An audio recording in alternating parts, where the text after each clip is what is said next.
Everyone, my name is Roshan Pokhrel and welcome to the CodeBlood channel. In this video, we are going to learn what is directives and its types in Angular. Okay, directive means the instruction that helps to manipulate the DOM, manipulate or display element. Okay, in the UI. Okay, let's see what are the types of directives. The first one is component directive. Okay, component directive means the component itself. Okay, the component that we made is it itself is known as a component directive.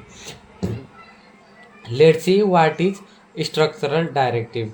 Structural directive is a directive that helps us to add or remove element on the basis of given condition. Okay, different types of structural directive are ngif, ngfor. Okay, let's use ngif. Okay, we have a what we have a boolean value. Okay, so it's equal to true.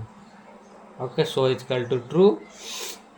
We declare a pair with this in structural directive step we will use.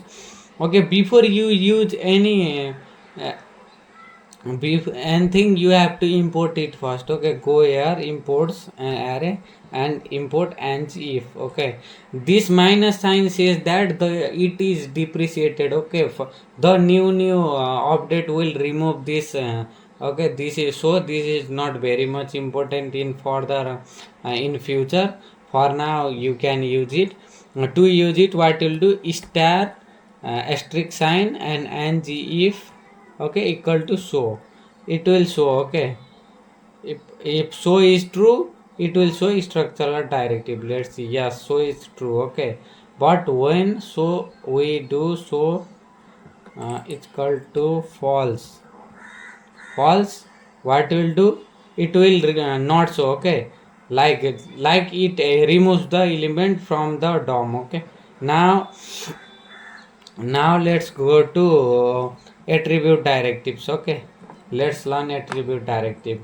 Attribute directive helps us to modify the appearance of the element. Okay, uh, we can change the color or with a dynamic component value. Okay, like what we do, we have name attribute directive.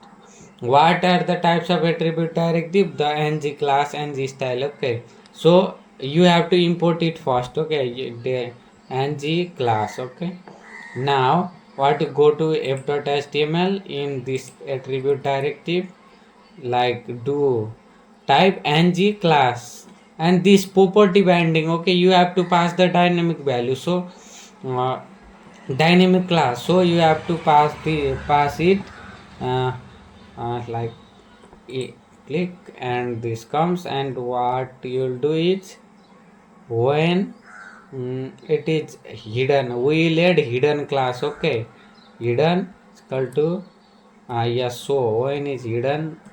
Okay, not so, when so is false, we'll add hidden class. Okay, uh, dynamically.